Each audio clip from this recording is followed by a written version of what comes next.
Okay, hello everyone. I want to share um, a technology with you. It's called Cami, and Cami will help you annotate your sources. By now, you should have a couple sources. So what Cami does is it helps you annotate your sources well. So the first thing you need to do is when you have a source, download your source, put it on a Word document or a PDF, and upload your source to your Google Drive. So you will have um, a Google Classroom folder. So if you go to your Google Classroom, you go into classwork, you'll see class drive folder. You can access your folder there. You can also access your folder if you go to My Drive, your Google Drive, and you'll see Google Classroom. Okay, so put your or upload your source into your Google Classroom folder or your Google Drive folder. All right, so the next thing you need to do is you need to download Cami. So if you go to your Google Suite and go to the bottom, click on the Google Workspace Marketplace. All right, so we want to find the program is called Cami. So it's this one right here, PDF and document annotation. Okay, and it's right here. So mine's already installed, of course. So click on it, and then it'll tell you how to install it. It's very simple. So once you have that, then when you open your source, you click Open With, and then you'll just click on Annotate with Cami. All right.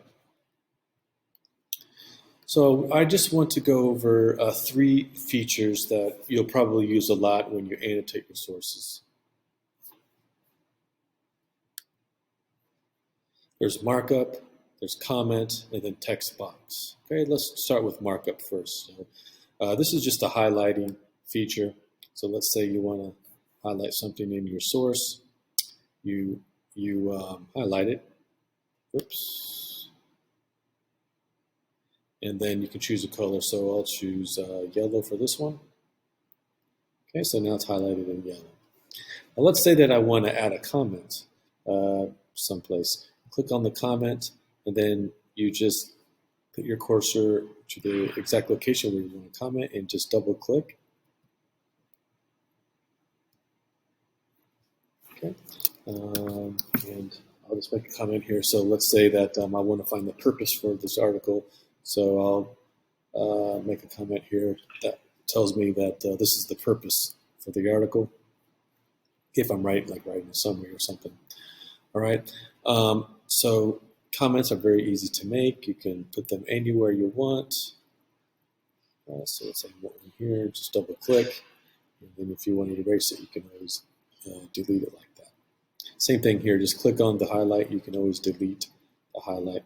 You can also, there's actually a feature here. If you want to make a comment, you can click this box here and then make a comment that way as well. Okay, so when I click on this, then this takes me, oops, I don't want to do that. That takes me to comment. All right. The next thing is text box. So let's say I want to create a text box.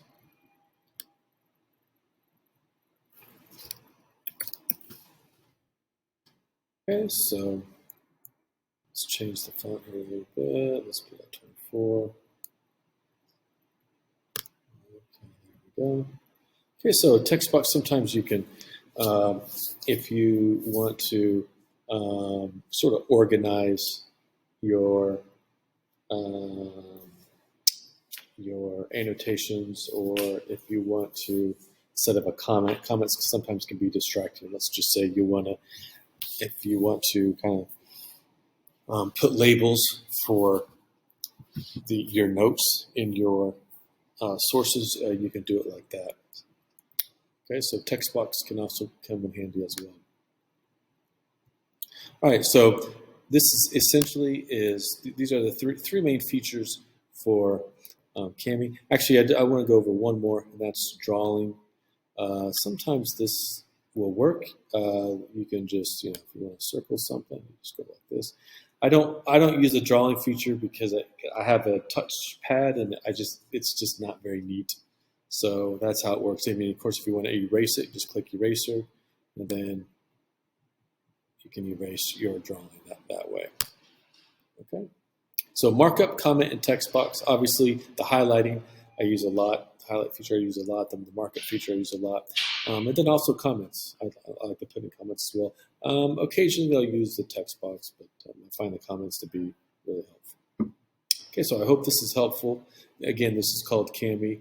I hope you're able to use this. And the thing to remember is that it only works if you download your source into your Google Drive.